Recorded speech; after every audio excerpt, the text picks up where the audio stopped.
Welcome to the Calm Cockpit Podcast, the show that helps pilots think clearly, stay calm, and perform at their best when it matters most. Each episode delivers practical strategies, real-world aviation wisdom, and mindset tools that help create confident pilots and safe flights. In aviation, we train for emergencies, but we rarely talk about one of the most challenging realities we all face: grief, loss, and mortality. Whether it's the sudden loss of a colleague, the death of a loved one, or even the loss of a beloved pet, grief can affect judgment, focus, and performance in ways many pilots don't expect. Today, we're joined by Nikki Smith, the death doula. She's a grief coach and also a host of a podcast called Good Grief to explore how aviators can navigate loss while staying safe, resilient, and grounded. You'll learn practical tools for managing grief in the cockpit, supporting others through loss, and understanding why grief isn't something you get over, it's something that you learn to carry. So settle in and join us for this important conversation on grief, healing, and what it means to be fully human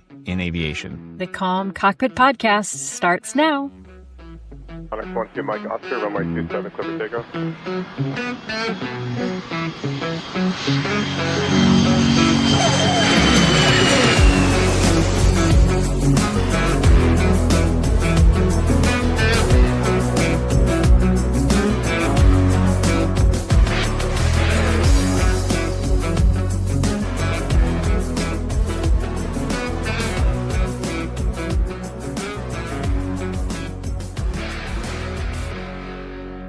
Welcome, everyone, to today's episode. I'm Geeta Brown, licensed yoga and meditation educator and music educator with over 30 years of experience in teaching high performers how to improve their lives, but without adding stress. And I'm also a midlife student pilot. And I'm John Niehaus, corporate pilot and flight instructor. I'm really grateful to be having this conversation. It's been a topic that we've been talking about for a long time now, right?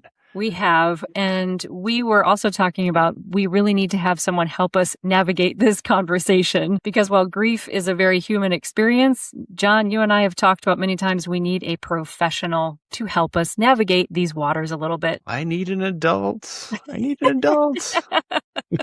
Grief touches us all, and when the loss is a fellow pilot or a crew member due to an accident, sometimes a student, you just never know in aviation, unfortunately. It's especially important to support one another and share these kinds of resources. Yeah, I was really happy to reach out to my music therapy colleagues and say, please send us someone. And luckily, we struck colleague gold. A colleague of mine connected us with Nikki, and Nikki was a match for the Calm Cockpit from the first moment we spoke with her. She is a death doula and grief coach. She's served the terminally ill, the dying, the elderly, and their loved ones to help them navigate this end-of-life transition, and also for those of us that are left behind. She's out in Columbus, Ohio, close to my Midwestern roots back in Chicago, and she's really driven to her commitment to give back to the community and help those who are suffering with grief and loss. So she also volunteers in her spare time in local hospice and serves on a board of directors for Let the Light In and the Funeral Consumers Alliance of Central Ohio. And as we mentioned in the show opening, she hosts a weekly podcast that is devoted to destigmatizing grief, and it's called Good Grief with Nikki, the death doula. You might be wondering, what is a death doula? Don't worry, she's going to give us a great definition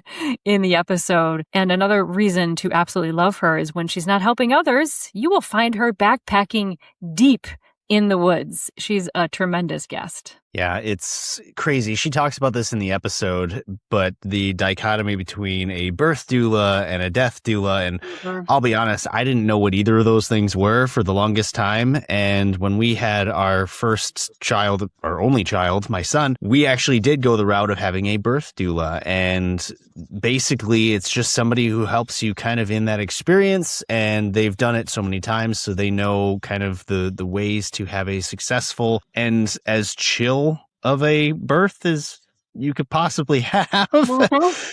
if you could call any of it chill, really. So it only does make sense now that having talked with her about what a death doula is, that you would have that kind of help at the end of your life experience as well. And I know that that's kind of a weird thing to talk about, but it just makes a lot of sense. And she seems very passionate and very good at what she does. And so there's lots of helpful information, and this is an important discussion for the aviation community, and we'll have that with Nikki shortly. And Geeta and I will see you on the other side of this interview. We'll talk about our key takeaways from this discussion with Nikki, the death doula. Nikki Smith, welcome to the Calm Cockpit. Hi, thank you for having me. Oh, we're so glad to have you lead us through this discussion today. Yeah. Let's just kick it off. Tell us a little bit. What is a death doula? What do you do? What do us people need to know about this whole framework that you operate with? Yeah, happy to answer that. So Thanks. a death doula, the quick little elevator pitch, we provide the non-medical and more holistic support for people who are at end of life, terminal illness, chronic disease, and their loved ones kind of navigate all the ins and outs of end of life spaces. So that's the emotional work, the practical support, a little bit of the, grief support as well. I also do grief coaching. So I work with people who already suffered significant losses in their life to help them understand the grieving process, which is different for everybody. So that's a super short version. Basically, most of the people I personally work with have had terminal illness, be that cancer, COPD. I've had kidney failure, heart failure, all of those people who are kind of exploring maybe stopping treatment and understanding what the dying process looks like. So I will educate them and their family on what to expect. We'll write their death plan so that their final months, weeks, days, and hours can go exactly how they want it to be. Because as far as I know, we only die once. So I want people to have the most beautiful and spiritual experience with that as they possibly can. Yeah. You did a great job with an elevator pitch, because I imagine there's a lot to unpack, which is why we're getting into this whole episode today. Oh, yeah.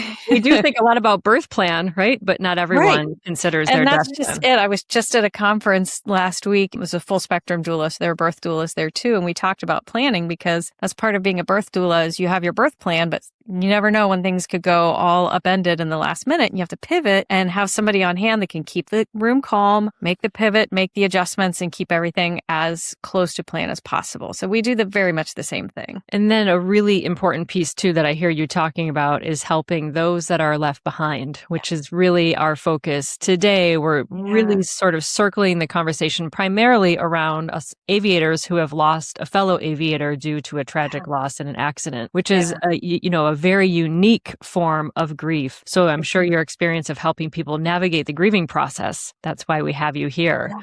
So what would be for a pilot who has experienced that like immediate, sudden, and tragic loss? What are some of the things that they might expect to find just in that initial phase? I'm talking like the initial days or week. What are common things so that we know that these responses are normal and to be expected, and that it's okay that we're feeling that way? There's no one way anybody's going to feel, first of all. Yeah. So however, they would respond emotionally, above anything else, just understanding however you respond is how you're going to respond, and that's okay. No matter if you're feeling, I hate saying it, but this happens when it comes to situations of survivor's guilt. Sometimes there's a feeling of relief. Wow, that wasn't me. And then immediately the guilt of how could I think that I just lost somebody close to me, or I just lost somebody in a situation I could have very well been in as well. But understanding that that's okay if there are no good or bad emotions. Emotions they just are. It's what we do with them and how we respond to them that makes the difference. So there's no way of saying how you're going to respond to it. But within the initial days after a traumatic loss, or hours even, there's a lot of obviously shock, right? Like, oh my gosh, what happened? And it takes a while for our brain to remap our synapses without somebody in it, especially when it comes to a sudden loss. We're used to that person being there, and our brains are used to that person being there. There's those like muscle reactions of calling them or seeing them in the hallway that our brains take a while to remap to not see them, not make that phone call to them every day. So there's a lot of shock and confusion right out the gate. And survivor's guilt is a huge one. I've seen that with traumatic losses before of why not me? Why them? Why did it go this way? And it's perfectly natural to question those things. Thank you for sort of normalizing that. How can we tell the difference then between, resilience and honoring our emotions and when we might suppress? Because I know something, John, that you've talked about is that pilots, we have to compartmentalize, particularly for people like you, John, who are flying professionally. I know you said once that your dog died and then you had to fly right after you heard that news. So you have to compartmentalize to do the mission. I'm thinking particularly of military aviators as well.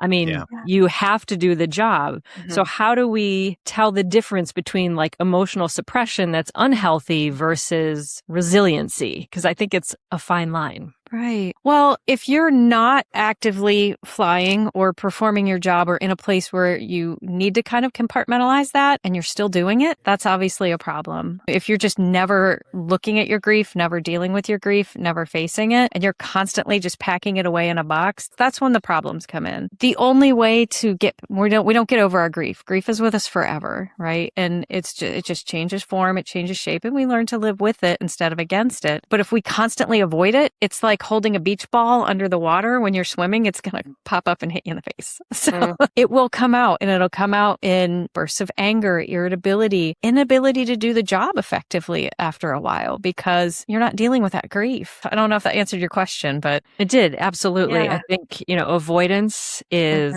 a wonderful thing because it gets us through the day. Right. But then it gets us into trouble. So this is another, sticky thing for particularly professional aviators is the fear of the loss of the medical certificate. So if an aviator does go to a mental health professional and says, I'm struggling, with the grief process, et cetera, and then receives a diagnosis, there can be real impacts to maintaining your medical certification. And if that gets revoked or held back, then you cannot fly. So there's this culture of careful finding the right people that you can disclose to without feeling like it's going to impinge your medical. But what most of us would need, I would expect after a tragic loss, would be to talk to a professional. Yes. So I love people who do jobs like you, a death doula, someone who's in the field, but a little adjacent to the mental health community and perhaps not a direct reporter. What other resources do you think there are out there for pilots who maybe don't quite meet the criteria that they need to speak to a psychologist or a counselor, but they're looking for some support and just a place to go where they can open that vault a little bit, but feel secure and comfortable in doing so, knowing that they're not going to be labeled as having a disorder because they're going through a grief process? Who can they turn to? Yeah. Well, there's support groups,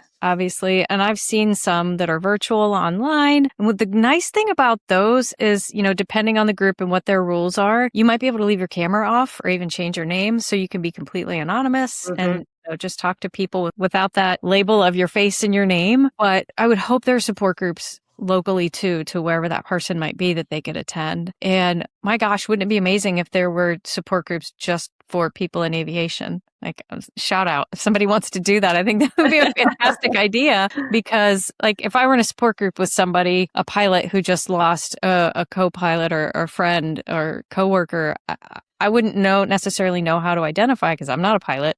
I can understand the grief. I can appreciate, where they are with their grief. But again, support groups are always a lovely place to go. And there are I don't want to say non-professional, but they're non-counselor grief coaches like me out there. You can talk to grief coaches. You can talk to death doulas. Hopefully you have a trusted friend you can talk to or relative, clergy. A lot of people go to clergy when they're suffering, if they have a religious affiliation, whatever that may be. Those are usually fantastic resources. Most churches have support groups too, and they'll let anybody in. They won't say you have to be a member of this church. So those are great places you can go just to get another level of support. Those are great resources. Interestingly enough, right down the street from me is a lovely organization that was developed by a couple after they lost their son in a tragic accident. And it's all about supporting people through all different levels of grief. And they have a memorial walk every year. And just doing that in honor of a loved one, just getting together with other people, not necessarily needing to unpack all the grief and talk about it, but just to be with other people who kind of get it is really nice. And I used to really resist support groups, people. I'm telling you,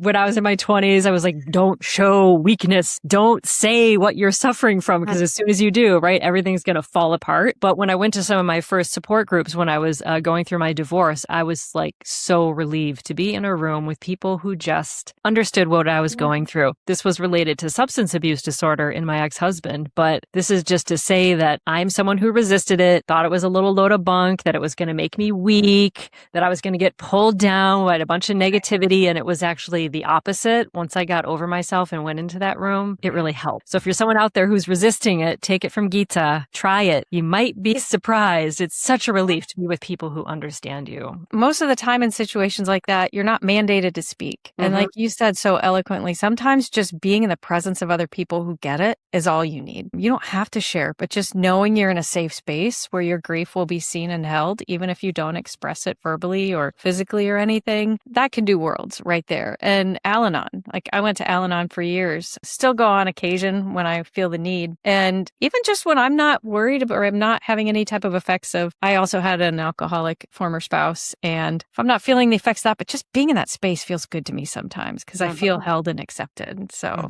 yeah, thank you. It's very easy to get in the mind spiral and think that our suffering is unique and that we're doing it wrong or something. So I think that might especially hit aviators in like that medium term grief process. So maybe they've gotten through the initial shock and they're somewhat reorienting their life. So like I'm thinking especially high profile accidents that we have. The news cycle moves on. The memorials are over. All of those ways that we have of holding each other end. What would you say to an aviator who's now in that murky middle, right? They're now going back to work. No one's talking about it anymore. What can they be doing for themselves to support themselves in that sort of medium term care? Because as you said, the grief never goes away. We just change our relationship to it. So what types of things could they do for themselves supportively? Well, don't be afraid to continue to ask for help, even if it's been 10 years. Again, there's no timeline for grief, and you may still feel the effects of it many, many years down the road. So just first of all, knowing and understanding that, right? That, okay, it's 6 months. Why am I not quote unquote over it? Other people might say things like, wow, you should be over it by now. Again, there's no getting over it. So just understanding and giving yourself some grace that you don't need to get over it, right? It's okay to continue to grieve that person months, years, decades down the line. And if you need to continue to reach out for support, please do. If you need to take time to honor that person, if there's something you want to do at the beginning of your flight to honor somebody that you've lost, you know, whether it's say a prayer, have a token or totem or something in your pocket that you just touch, or some way that you can just say, I still feel you. I still miss you. I still grieve you. You're here with me in this moment, and I can continue, you know, to go on from here having you with me. So it's okay to continue to honor that person. That's beautiful. I love including them into your life. That I talk to my dad all the time. He passed now almost 2 years ago. And I'll be like, Dad, did you see that landing? That totally rocked. But how can we tell then, Nikki, the difference? Okay, so someone's kind of gotten through that initial just period that is so, as you said, it's like your brain is literally remapping itself and maybe a little bit through the murky middle, but how can we tell the difference then between, okay, I don't feel like I'm quite getting over it. Other people are telling me I need to get over it. How can we tell the difference between, I actually might need to speak to a mental health professional. This is towing the line now towards a little bit dangerous for me. What are some signs that we might see in ourselves? Or if we know a pilot who might be going through this, what are ways that we can talk to them and say, hey, I might be seeing these signs that we might need a little additional support? Well, if it's impacting your life, right? If it's impacting your daily life, you can't fly, you can't do your job. Those are two huge signs right there. If you're having panic attacks, when you get into your plane and do whatever the pilots do to start the process. Sorry, I'm not a pilot. But if you're going through that process and you start to get the sweaty palms and the heart racing, that's a good indication that you haven't dealt with something, whether that be your own anxiety or your own grief or whatever that may be. So those are some huge signs right there. So again, not being afraid to ask for help. And that's so easy for us to say. It's so hard for people to do, to ask for help. Can't say I know much about aviation, but I've spoken with men who have more blue collar jobs, work in that type of industry. There's a machismo with that. And from what I understand, there's a little bit of that sometimes with aviation as well. There's this, stiff upper lip. Men in general have that stigma that they have to man up and hold it all in and be stoic and be strong for the other people. And it's a sign of weakness to not allow yourself to feel those emotions and be a little soft when you need to. So if you're finding yourself just constantly unable to do your job or panicking or having those reactions, then that might be the time to reach out and ask for help. It's an interesting point because for us, we've got kind of two sides of the same coin here, because we have our aviation side where, as Geeta pointed out, a lot of times that is sudden and tragic. And there's an old adage that says if you're in aviation long enough, you will see a friend or a coworker pass away because of aviation. So there was a gentleman that I used to know through my previous job who I wasn't very close with, but I knew him. And him and his wife unfortunately passed away in an airplane accident a couple months ago. Even not knowing him very well, you know, the suddenness of that, the tragicness of that is like, oh my goodness. And like you pointed out early in the interview, you think about it and you go, it could be me. He didn't do anything wrong. It was a aircraft malfunction, and that can happen on any airplane. In my case, with the airplane that I fly, there's so many redundancies that those aren't quite as big of a concern. But when you start getting into some of the smaller airplanes where it's got one engine and you just hope that it works. Yeah. But then on the flip side, we have our normal lives too. And regular people have people pass away for normal regular reasons. It's that balance of, I know at some point I'm going to have somebody I know pass away early because of this, but then I'm also going to have all the same things that everyone else has. We are very good as an industry in recognizing that that does affect performance, which is one of the reasons, you know, why we wanted to talk about this today as well. So for example, in my previous position, my grandfather passed away. I was notified while I was pre-flighting my airplane. In uniform, passengers were there. We're getting ready to go. I walked in and told my chief pilot and said, hey, this just happened. Without question, before I even finished the sentence, he said, go home. And that is an industry standard from a professional pilot standpoint. Now, when you are in a Geeta's role where you're flying for fun, like you have to make that decision yourself. And there's a conversation there as well of knowing what your limits are and knowing what's safe and being able to tell yourself no. In my case, the decision was out of my hands. It was go home. So you have that, and you also have the bereavement that comes with it. But the difference between us and, say, an accountant, and I'm not bashing accountants, but you're not going to have a life-altering accident sitting behind a computer doing whatever it is that accountants do. Right. In my case, at some point, I have to go back to work. Yeah. I can let myself feel, I can be sad, I can do all these things. But if that process takes, you know, like you said, it could take weeks, it can take months, it can take years. At some point, probably after about a week or two, I have to go back to work. Right. And there's that pressure of I can let myself feel all day long until my vacation days run out. And then I have to decide what I'm going to do. And how do I work past that, even if I'm still feeling it, to be a safe and professional aviator? Well, and we talked early on, we mentioned compartmentalization, and that's something that's okay from time to time, right? You have to. Like, I very recently lost my mother. 11 years ago, I lost my brother. So I've had these huge griefs while I'm supporting people who are at end of life. I was with somebody within a week after my mom dying, her mom was actively dying. I could have let myself fall apart in that moment and say, I missed this up because my mom died suddenly. Her death was unexpected. I had this vision that I would care for her all the way up until she was very old and at her end of life. And I'm not going to have that now. And I was watching somebody else have that. And I could have easily been mad, walked away, but I was able to just tell myself before I even walked into her house, I sat in my car for 5-10 minutes, took some deep breaths, and I just said, I love you, Mom. I'm going to honor you and I'm going to grieve you until my last day, but I'm going to set you aside for a minute because I need to be present for this young lady and her mom. You can find a ritual that might make sense. Some people having a physical ritual, like having an envelope and you write down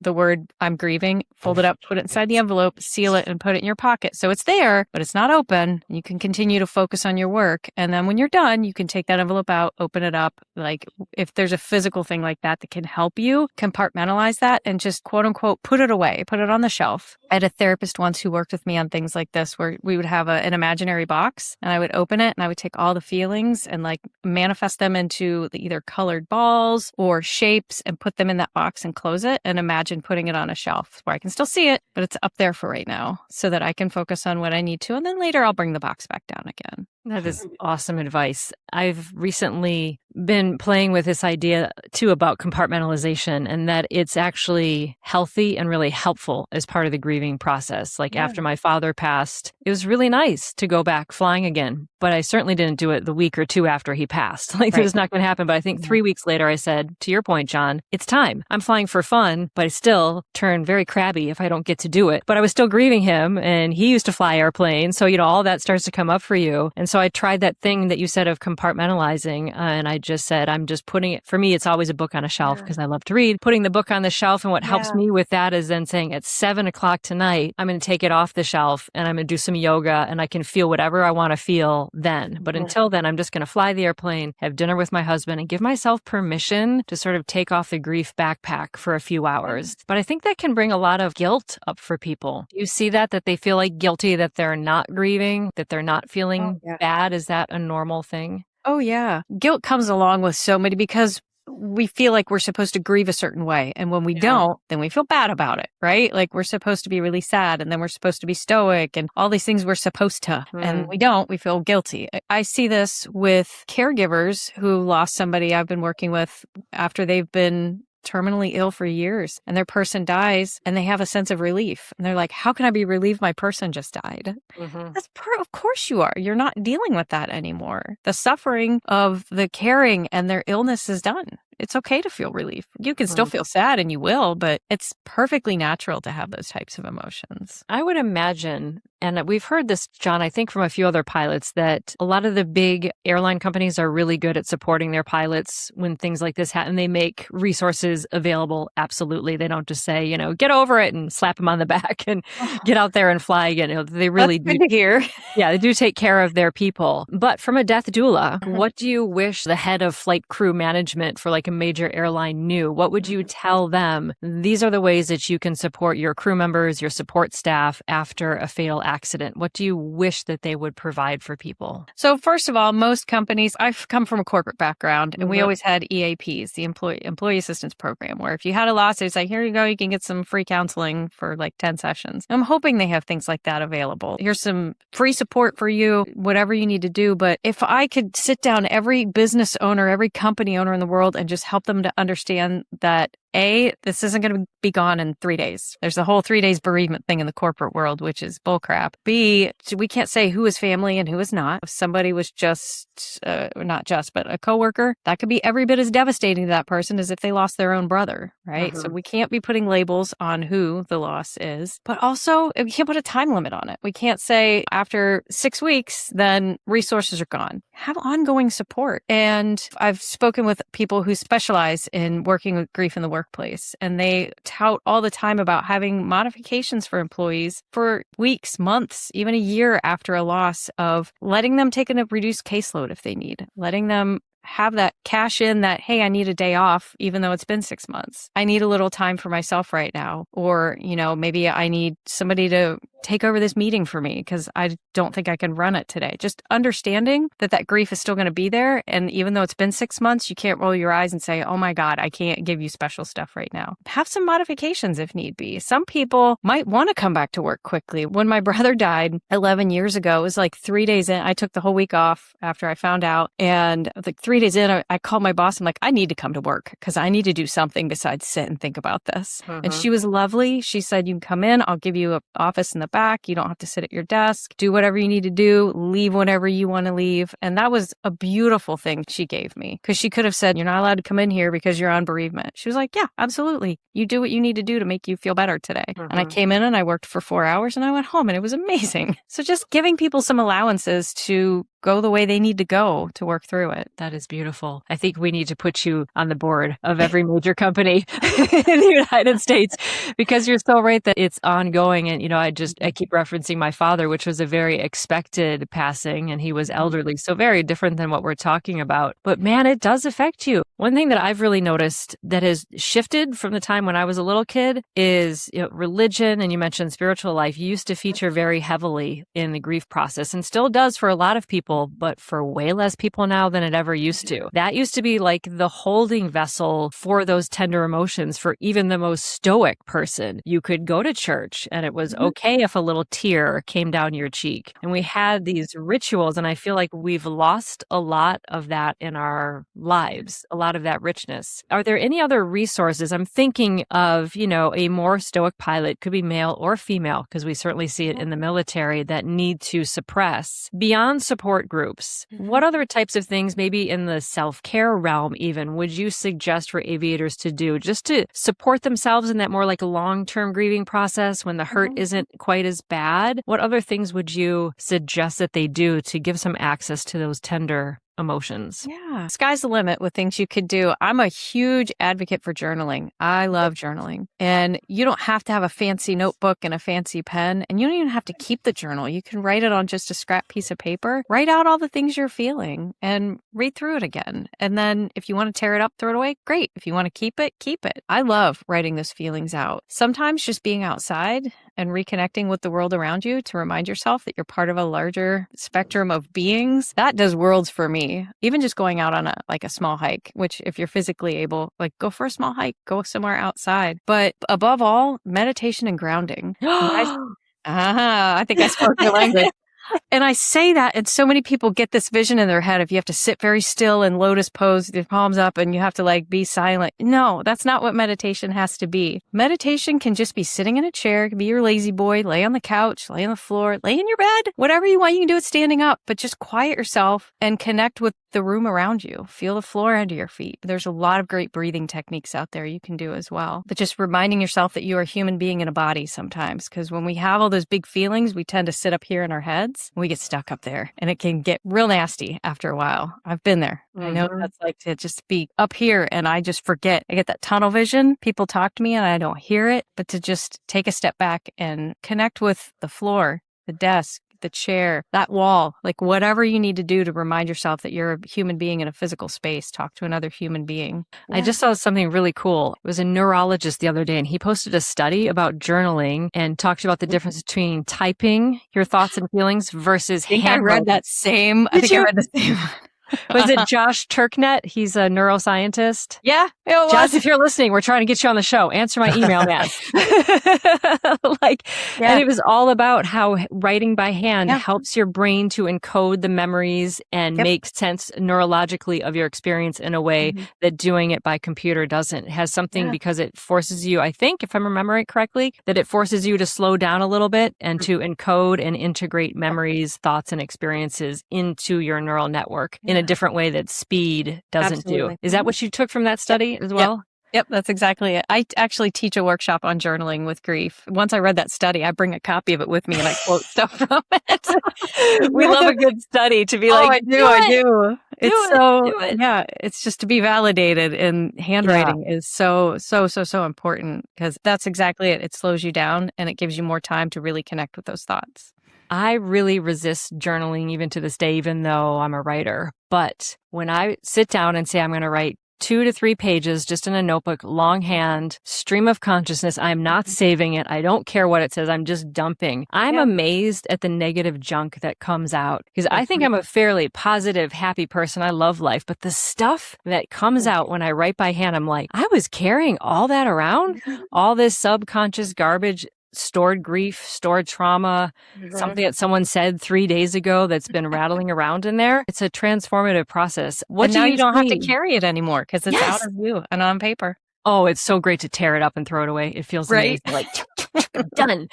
What types of things do you see with people? So talk to me a little bit more about journaling with grief. Say there's a pilot listening and they wanted to do it, but they're staring at a blank page. They just feel, I don't know what to do. Yeah. Do you use prompts? Do you use timed things? What way could they start if they wanted to give it a try for a week? Well, you can find prompts. If you just Google search journaling prompts, you can find a billion of them right away. I'm happy to send some out as well. I have some beautiful journal prompts you could do for specific moods too. We would want yours, Nikki. Come on. We don't want any random Google junk or ChatGPT junk. If you would share some with our audience, that would be amazing because people sit here journaling and they go, I don't know what that means or even how to do it. Yeah. So if you could give a guidance, that would be great. Well, and honestly, like, don't push yourself too hard on it. Some people get so paralyzed by a blank page. Like, I want it to be perfect. Don't be perfect. Just, you don't even have to use punctuation. You don't have to write sentences. You can write bullet points, but just start writing. And literally, if you start writing, I don't know what to write, and you just write that over and over again, eventually be like, this feels silly. And I feel silly because I should be writing about, and then you start writing about what you're writing about. So just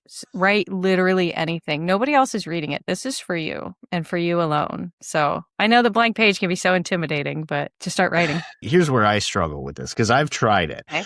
Full disclosure, I do think that some of the times that I've tried it, it has helped. But when I see the prompts and it starts asking you like, okay, what are these things? It's like my brain feels like it has to be positive. And then I write it down and I reread it. And in my head, I'm like, you're full of crap. Like, you're trying to hit this point of like, oh, you're positive, you're upbeat, you're looking on the bright side. You don't feel that way. You just feel like you need to write it down that way. How do you overcome that like fakeness that can come out? Well, first of all, and thank you for admitting or not admitting, but, being vulnerable and saying, I feel like I have to be positive. And I think some other people struggle with that too, but I always encourage to write the negative, write the worst things you've been thinking or feeling, because those are the ones you feel bad about, right? Mm-hmm. Geeta was saying she tends to write out all the negative. But when we get ourselves in that spiral, we're stuck up here in our heads and we're in that negativity spiral. If you start writing it out, like write out I'm feeling I can't get over this grief. I'm a terrible person. I'm an even worse pilot because I can't get past this and I can't compartmentalize it. Write it all out and then put your pen down and go back and reread it, because I promise you, when you reread it, you'll read it and think, who wrote that? That's bullcrap almost immediately. That's why I love having people write out these negativity bias feelings, because it's easy to think it, but once you see it, because if your best friend came up to you and started saying all those things to you, you'd be like, buddy, it's okay. I'm glad you shared that with me, but man, take it down a notch. You would think that, right? You would have those thoughts. And if you're reading that of yourself, you can say, okay, I was having a bad moment. That was a lot. I feel better now. That's good, because I mean, in the past, one of the reasons why I've felt like I had to skew that way is that whole, like, you write it into existence, right? Like you have you write in that positive thoughts, and then you're trying to get that tranquility that you're writing down. And then the problem is you're looking at it and you're writing it down and you're like, I don't believe this. Right. And then it doesn't help. Right. And there is so much research out there on gratitude journaling, because practicing gratitude and recognizing gratitude it really genuinely does alter our mindset after a period of time. However, it's not always easy to do. Some days you're like, I don't want to feel grateful right now. I'm mad. I'm angry and I'm hurt. And that's when you write out all the crap, write out all the bad thoughts. And then, if you want to, when you're done with that, turn around and write something that you're like, I'm grateful I was able to write all this out. I'm grateful for this pen in my hand. It can be that small. So I have a lot of questions. So I feel the idea of holding that beach ball below water, because I feel like that's what I do. For those of us that are prone to that, sometimes you don't even know you're doing it. You have your bereavement, you take your time, you do all the things that you feel like you're supposed to do. And let's say in aviation, we love what we call scenario-based training. So it's like you paint this picture, like, what would you do? Right. So in our case, let's say you have a pilot who had a family member pass away and they did all the right things and they think that they're good. They climb back into the cockpit and let's say they're, 2 hours into a 5-hour trip. And all of a sudden that beach ball starts rising up. Like, what can pilots do in the moment who legitimately thought they were being safe, and all of a sudden something starts surfacing that they're going, I can't pull over. What do I do? Yeah. Well, first of all, take a deep breath. I love grounding techniques, right? So you can do some simple grounding and this might be difficult in a cockpit, but I always tell people if they're having a panic attack or they're having that moment of, say out loud, list off 5 things you can see, 4 things you can touch, 3 things you can hear, 2 things you can smell, 1 thing you can taste. So 5, 4, 3, 2, 1. And just taking that second to look around, like, all right, there's a panel over there. There's a red light over there. This carpet is blue. A cloud is white. Like just naming off 5 things brings you back into the moment and out of up here. Because when we start to panic, we come up here again, brings us back into our bodies, back into the present space. And again, breathing techniques are fantastic. Square breathing, 4 counts in, hold 4, out 4, hold 4, or even staggered breathing of like 4 counts in, 7 counts out can regulate the heart rate, bring that back down again. Anything you do to kind of recenter yourself. And then once you get past that panic moment or the beach ball just hit you in the face moment, go ahead and honor that. Say, okay, I had a grief moment. I had a grief burst, grief storm, whatever you want to call it. I'm feeling this. I'm hurting right now. I need to get through this. And when I get to wherever I am, I'm going to take a moment and feel this. But right now I'm going to focus on XYZ. So, and hopefully if you have a co-pilot there with you, tell them, I'm hoping you have that relationship. If you're flying a plane together, I hope you have a trusting relationship to say, hey, I'm struggling in this moment right now. Can you talk to me?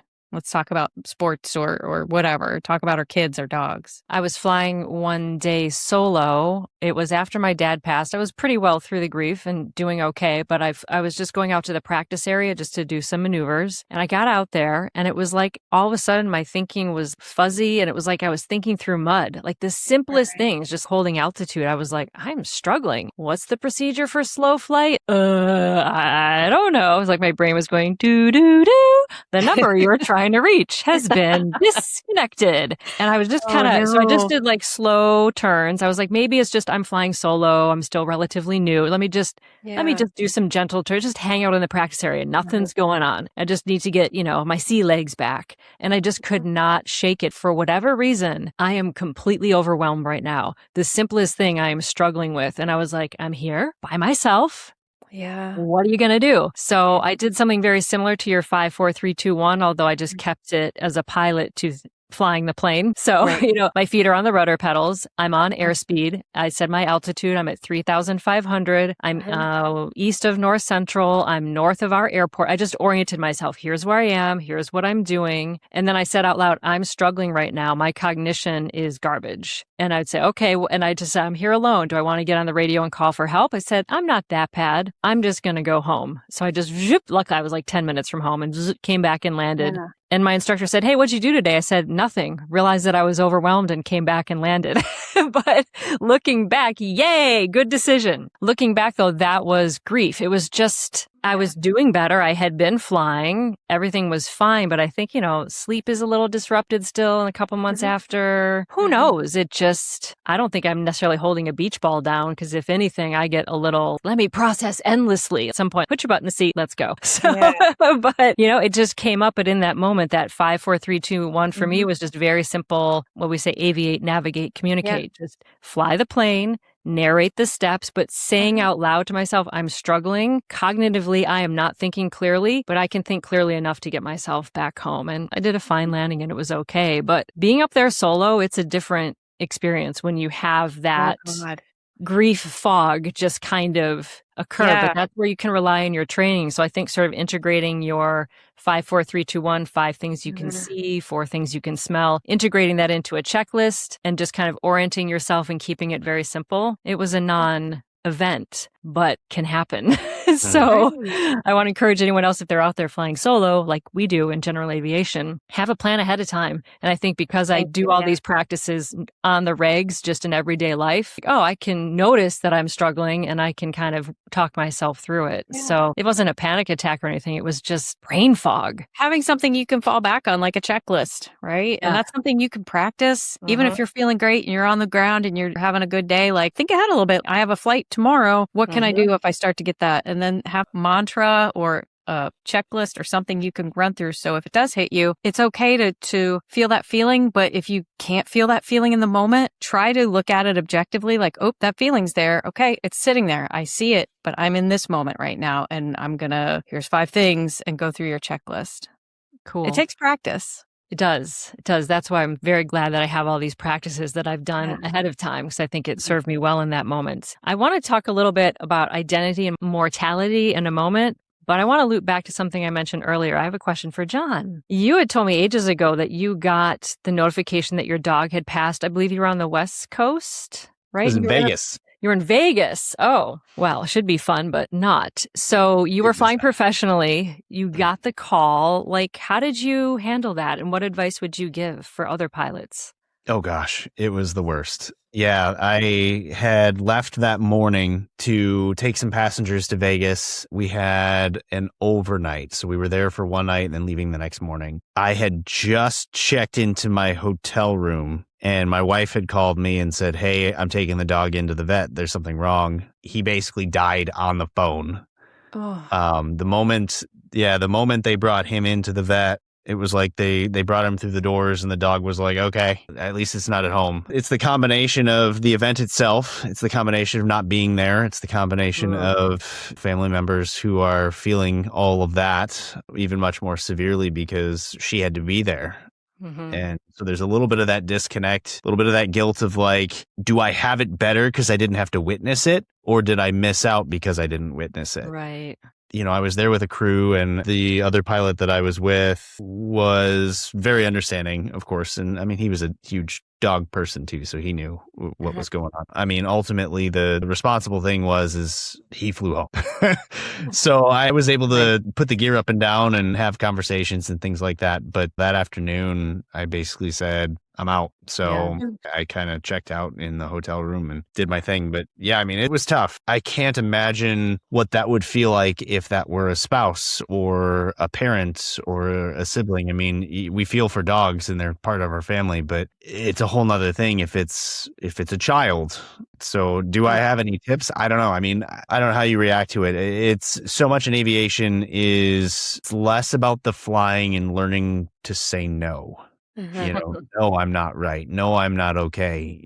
Yes, I know that the passengers need to get there and I'm the only one that can bring them back, but I can't. And there are some times where a company will say, okay, if you can't do it safely and you're being honest, I mean, there's no punishable offense in that, and they'll send another pilot. That just means that the other pilot has to airline out to where the airplane is and the passengers get told, you're not leaving tomorrow, you're leaving the next day. Sorry. Right. But then there's also that fine line of, can I still do it and get home and then take myself off the schedule? And I don't have a right answer for that. Like you said, everybody processes things different. Everybody handles things different. Certainly if you can be in the right seat, which generally speaking for us, the right seat is the pilot not flying. That is always going to be the safer way to do things because you just don't know what's going to happen. You know, we made it back without any incidents, you know, no issues. Like I said, I was able to work the radios without too much of an issue, but it's not a fun experience. And certainly it's not easy. You do have to have a amount of honesty with yourself. Mm-hmm. Sounds like you were honest with your fellow crew members though, which is good. You didn't just try to fake it, you know, and be like, oh, I'll just really compartmentalize and not even tell them what happened, you know? Yeah. I mean, it's my coworker said that I needed to write a country song because within the same week, my dog died, my grandma got cancer, and something happened with my car or something. Like there was like three main things, and it was just like one punch to the face after another. And he's like, man, you really need to like write a song about this or something.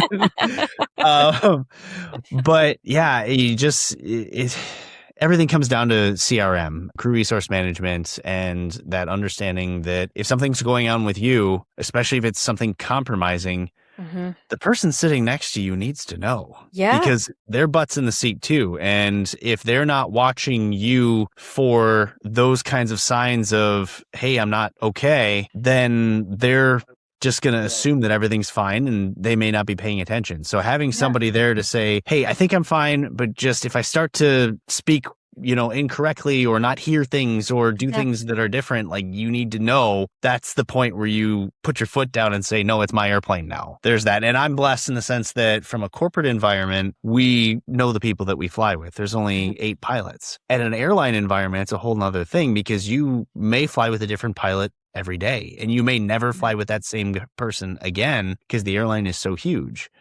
So you don't build up that rapport and it's more difficult to have those discussions. You've never met that person before. Yeah.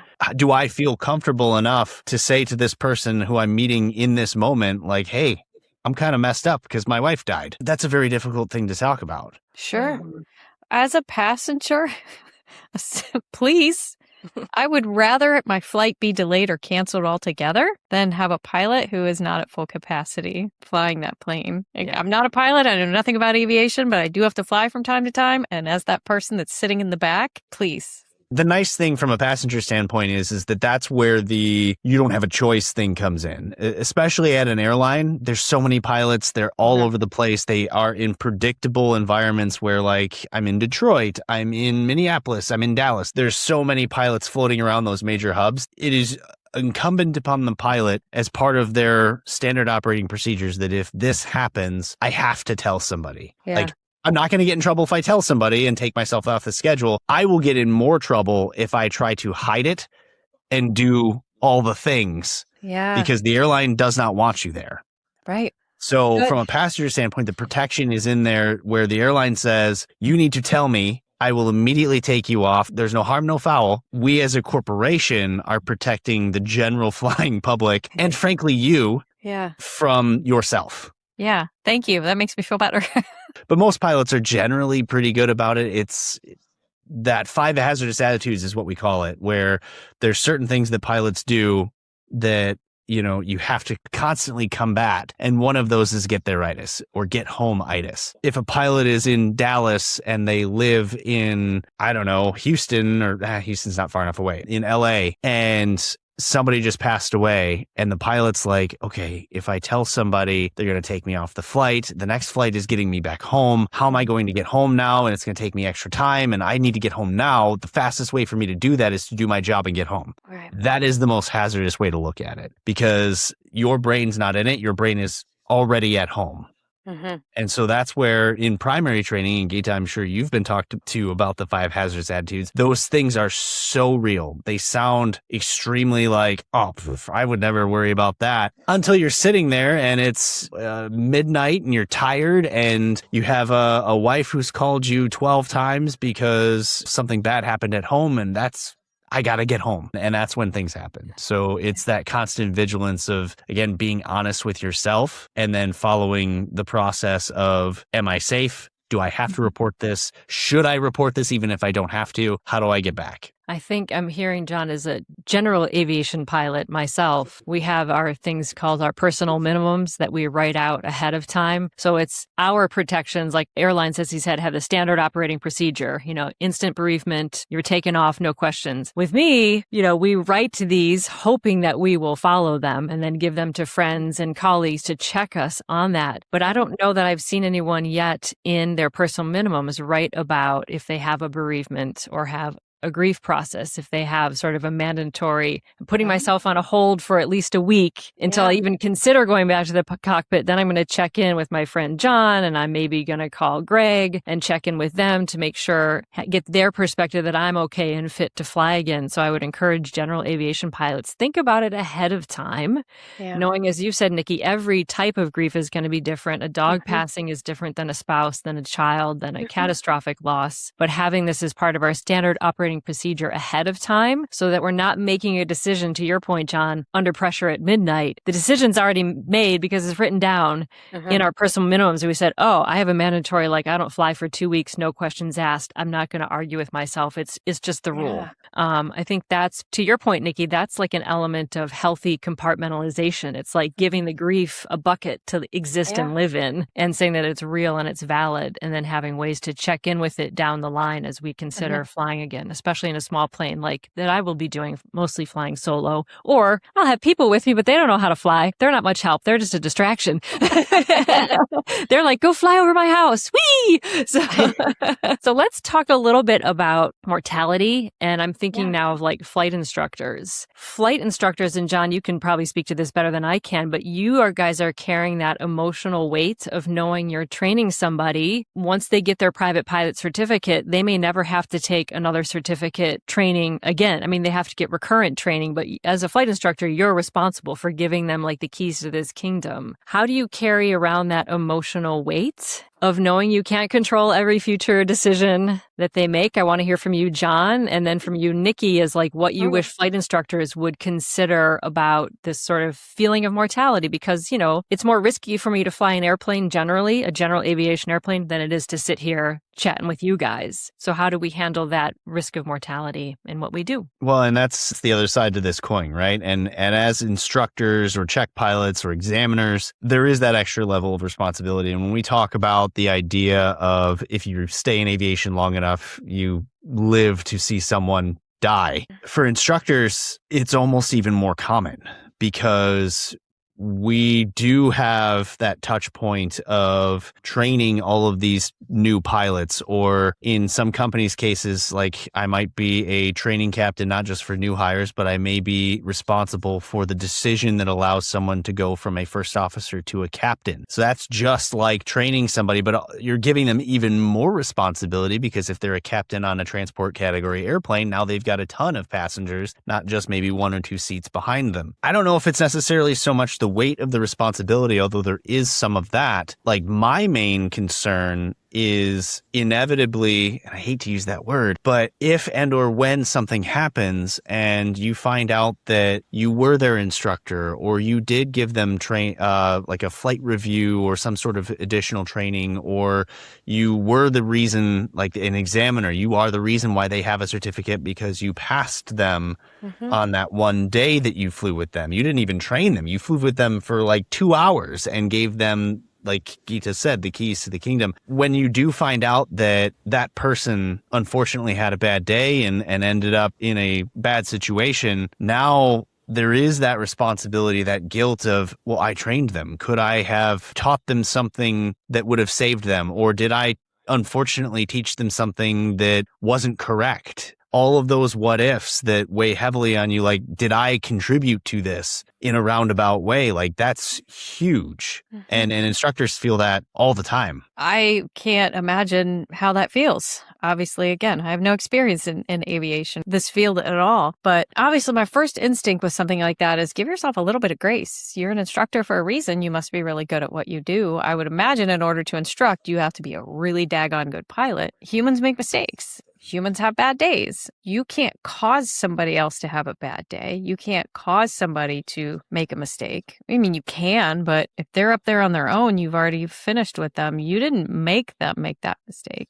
So cut yourself a little bit of slack, but that's easy for me to say. Really easy for me to sit back and say that, right? Of course, you're going to have those feelings of, wow, did I teach them something incorrectly? Did I do something that stuck with them that they made this mistake? Of course, that's natural for you to feel that. But to just remember that you're not God, so to speak. You're not the person that forced their hand to do something incorrectly. But go ahead. Again, we're going to go back to journaling. If you have those what ifs, write them out. What if I said XYZ and that's why he did ABC? Write that out and then go back and reread it. And again, it's that negativity bias. You can be like, wait a minute, there's no way this caused this. Sometimes just releasing yourself of that by getting it out on paper can be a huge help. Talk to somebody about it. Try to find somebody to talk to release yourself of that guilt, you know? Sometimes just letting somebody else see it, witness it, and look at it can get it off of your plate. You know, I'm happy to look at your guilt. I'm happy to look at your shame and hold that with you for a little while. I'm sure there are other people out there as well that would be willing to hold that grief and hold that guilt and shame with you so it's not so heavy. The other piece to this that I think people struggle with, and I think a lot of people are probably reluctant to admit it, but it's there. From an instructor standpoint, if you have a student who gets their certification and something happens, there's first that initial emotion that we just talked about, which is, oh my gosh, my student's gone or former student is gone. The other side of it is, oh no, I was the last one that wrote in their logbook. I'm going to get sued. The family is going to look to me because anytime these things happen, so often it's that shotgun approach from a lawyer that's like, I'm going to sue the examiner. I'm going to sue the instructor. I'm going to sue the aircraft manufacturer. Even if it's not their fault, something will stick. It's not necessarily that the family or whomever is out to get you per se. That's just the way sometimes these things progress. And so from an instructor standpoint, you've got the fear of, am I going to get sued or am I in trouble, mixed with the, I can't believe this person's gone and I'm sad about it. And so then there's that guilt of, why am I worried about myself when this person just passed away?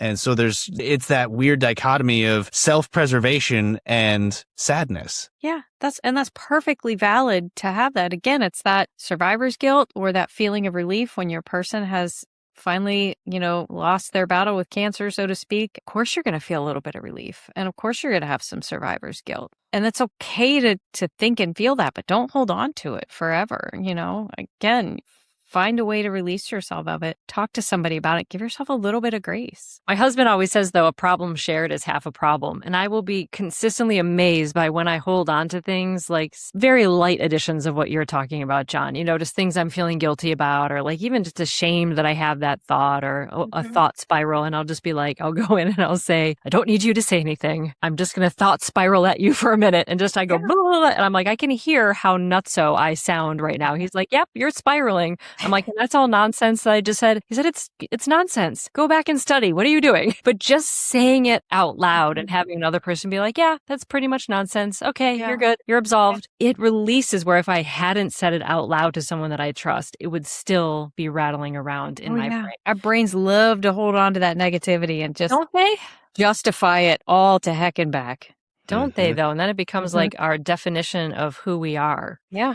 So part of this whole life thing, I feel like it's a little rigged, Nikki, which is why we need you as a death doula. Like, we have our birth doulas and our death doulas. Like, we're born to die. We pop out of mom, we take a big breath and then a lot of breaths in between. And at some point, however it happens, we exhale the last breath. How would you, we've talked a lot about risks inherent in aviation and the unique grief processes that can occur here on all the different levels. What are healthy ways for pilots, new pilots, asking for myself, to process that reality that life is never risk-free, but that we can still have good decision-making, but handling that, inherent risk, that this life is a rigged game? What kind of perspective can we give ourselves on that so we don't get bogged down by the what-ifs? I speak with people all the time on death anxiety, especially when I have new clients I'm working with that now have an expiration date closer than they anticipated. It's scary. But to remind ourselves that literally every single one of us is going to die one day.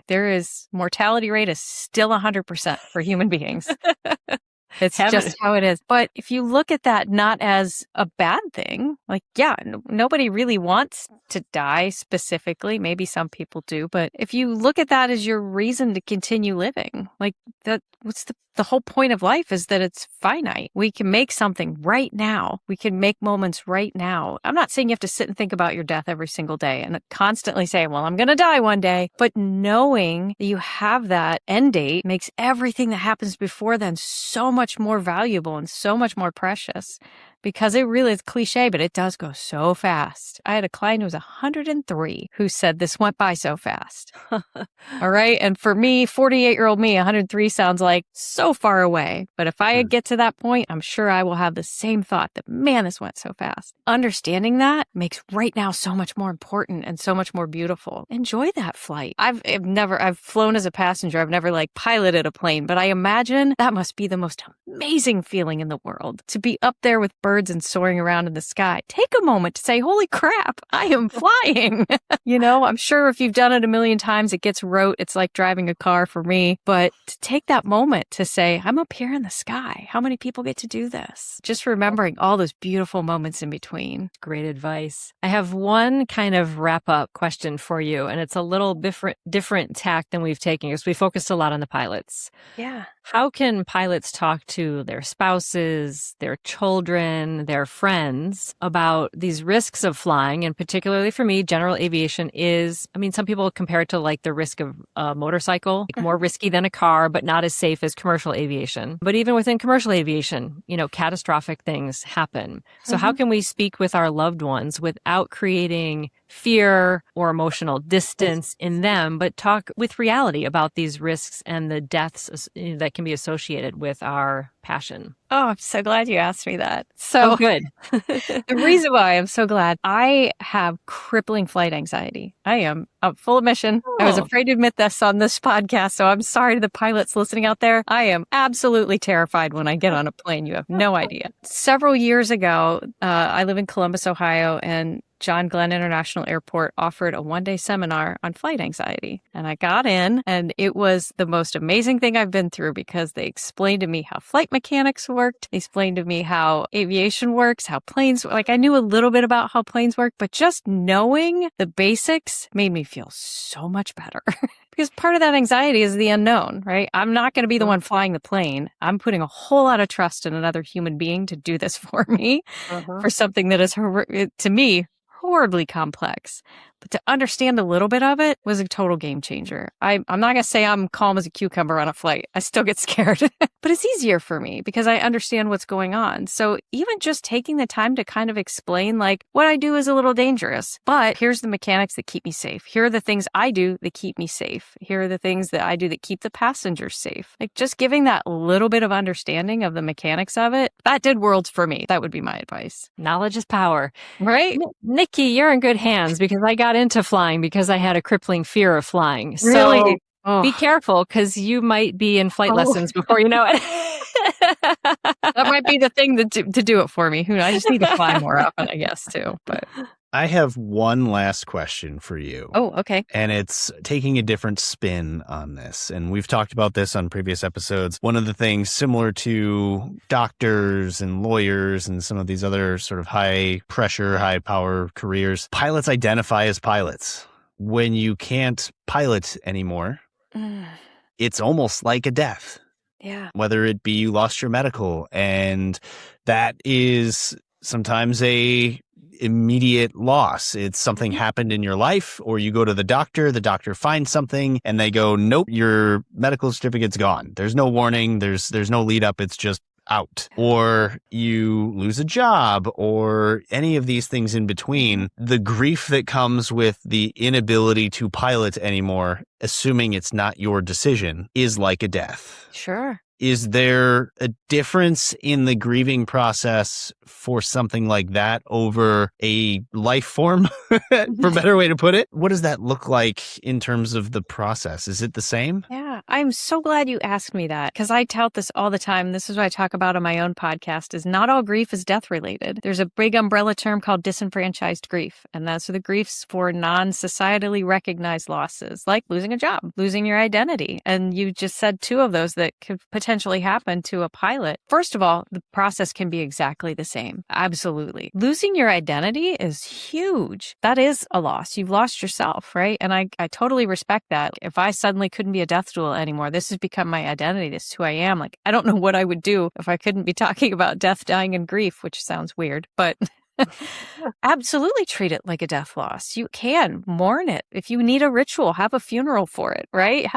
There was a young lady I saw on TikTok years ago or a while back. She had to have her arm amputated and she had a funeral for her arm. It was tongue in cheek. It was a little funny, but it was also like, I lost an arm. She needed that ritual to grieve it. So if you need to do something to recognize that loss, don't just sit back and ignore it. First, step one, understanding it's a grief. And you've suffered a loss and you're grieving that loss. Honor that. Do what you need to do to work through that grief as well. And don't be surprised if you have the irritability and the anger. Those are two big ones I'm sure that will come up. Don't feel guilty about it. Your feelings are yours and they're valid, but take time to honor those and take time to grieve it like you would grieve a friend or a spouse or a parent when they pass away. That is fantastic advice. What was the name for that? Disenfranchised grief. I'm going to remember that. I think that gives a very nice container to hold some of the very complicated things that often get sort of passed over, to John's point. Just get over it. Just move on. Just get over it instead of really recognizing that as a distinct loss. Yeah. And don't ever let the it was just don't take the word just out of that, because that's where that falls in. Like, it was just a pet. It was just a job. It was just a, there's no just. Grief is grief. And if it's impactful to you, it's impactful to you. Brilliant words. I'm so glad you came on the episode. I think there's so much here that you helped us unpack, and I feel like there's more avenues to discover. Before we let you go, if anyone wanted to reach out to you, do you have social media stuff that you do? Do you have contact information that you'd like people to have? Yeah, everything is on my website, nikkithedeathdoula.com. I have a podcast on there. It's Good Grief with Nikki the Death Doula. I'm on Instagram, Facebook, TikTok. I'm not frequent on social media, but I have those as well. And on my website, I've got resources. I've got workbooks. I've got stuff you could download, all sorts of great stuff there. So it's all on nikkithedeathdoula.com. And you can email me through there as well. Thank you so much, Nikki, for joining us on the show today. It's been a real pleasure. You are so welcome. Thank you for having me. Well, listeners, I don't know about you, but that conversation with Nikki really resonated with me. And I have the benefit here that we usually record these interviews and then we go off and live our lives and then we come back and do the intro and the outro. So what's been cool for me is letting some of what she said kind of sink in a little bit. And one thing I remember her saying during the interview that subsequently played out in my own life is that we carry grief with us like for the rest of our lifespan. And then it's not the grief that like goes away or we quote unquote like get over it. It's just that our relationship to it changes. And this really hit home for me because I recently went back home to Chicago to help my almost 90-year-old mother move from her house into an apartment. So she's downsizing out of the house that she and my father lived in for decades and decades. And it's in the town that I grew up in, but it's not the home I grew up in. So I didn't really think I would have any grief about it. I'm just helping mom move. It's a big transition, but I noticed when I got home that when I got back here to Boston, I still felt like unsettled and there was something that just kind of felt heavy and I just felt out of sorts. And so after a few days of getting back into my routine, I was doing a guided deep relaxation and everything just finally got quiet because there was so much in my brain of just processing. Things got so quiet and just this wave of grief came up that I was helping her move out of the house that was the last house I had ever seen my dad alive in. That was like the last, I associate that house with my dad always being in his office or sitting on his place on the couch. And I had this welling of grief that I was leaving that home and I wouldn't be able to walk back in that house anymore and just even be in the place where he had lived. And I feel like grief is like that. It's like these unexpected waves. So I was really grateful that I actually did a relaxation and the noise and chatter that was in my mind from all of the to-do lists from the move kind of quieted. And I could actually feel that emotion because when I felt it, then it lifted and I felt so much better. But I think had I not slowed down and stopped and done a guided relaxation, I might have still just been feeling out of sorts, even for a few weeks and never known why. And I think it was listening to her, slowing down and stopping, and it gave me the opportunity to actually feel it. So I just wanted to share that I think it's a sign of healthy grieving. If you're still thinking about someone who passed, particularly if it was a catastrophic loss due to an aviation accident, you're not alone and you're going to feel it for a long time and it's going to come and go in waves. And usually when you least expect it, it will pop up. So if you're feeling out of sorts with something, I think it's worth investigating. What's going on under the surface there? I know it helped me to just let myself feel it and then it moved through. That beach ball right below the surface that she talked about. Exactly. In the busyness of life, right? I was just pushing it on down. I was focusing on mom. And as soon as I could focus on something else, boop, there it popped up. There it was, the grief beach ball. So pilots, John and I want to encourage you, think about grief you have in your life, or maybe you know someone who's grieving. Share this podcast with them, share Nikki's information with them. Just ask someone, hey, how you doing? It can go a really long way. And to that end, we did touch on journaling in the interview with her. And Nikki, after the show, she shared a PDF of journal prompts with us. And what I really like about it is that it reads like a mental health checklist. These prompts are really clear and tangible, and I could see that they would cut through emotional clutter and help us move through the grieving process. For example, she has one that says, what do I tend to reach for when I want to avoid my grief? What happens if I imagine setting that aside, even for a moment? For me, it would be sugar. I know when I start craving sugar, it usually means something emotional is happening. She has another one that says, if my grief could speak, what would it say it needs most from me today? Those are things I don't think we ask ourselves very often. I certainly don't sit down and say what do I need most today? It's more like, what do I need to get done? What has to happen? How am I going to be successful? I love her questions because they're very clear. I don't think it would take a lot of time to journal through these, but I think it could lead to some interesting discoveries. So she has shared this with us. I will make sure that I include a link to that in the show notes. You'll find that in the bonus section of our website, which if you haven't seen that, all the bonus episodes are there in one place for you. I'll include that there. And I will also include the links to her podcast and all that good stuff as well. Yeah, and everything can be found at calmcockpit.com. And then you'll also see the links to the bonus episodes that she's talking about. And then you'll also be able to find all of those bonus episodes in just the general podcast feed. So look for them there as well. And aviators, if this conversation resonates with you, we'd love to keep it going. Drop us an email at calmcockpit@gmail.com, especially if you have other resources that we can share with pilots and future topic ideas. We'd love to do this so that we can share these resources and help pilots along the way. Absolutely. And if you have been enjoying the show, please drop us a 5-star review on any platform that you use. These 5 stars go a long way to helping other people know about the podcast and letting people know, yes, it is a helpful resource for your flying life. And if you are so inclined, please write us a review. This all helps us to help one another. We are truly all in this together. Grief is a heavy topic, but as my husband always says, a problem shared is half a problem. So I love that we're bringing this topic to light. We'd love to hear your thoughts and reflections on it. Where else can the folks find us, John? Well, they can find us on any of the social media platforms out there, whether it be Facebook or Instagram or LinkedIn. We have a YouTube channel, although it's not as populated as it probably could be. You can find us there at Calm Cockpit, sometimes Calm Cockpit Podcast, and we'd love to see you guys there. And thank you so much for the support for the show and for the things that we're putting out. We really appreciate having all of these important conversations with you all. We hope you've enjoyed it as much as we have, and until next time, fly smarter and stress less. Airbus Air 1 departure is Airbus 321, traffic holding crossing runway 33 left 3 lane.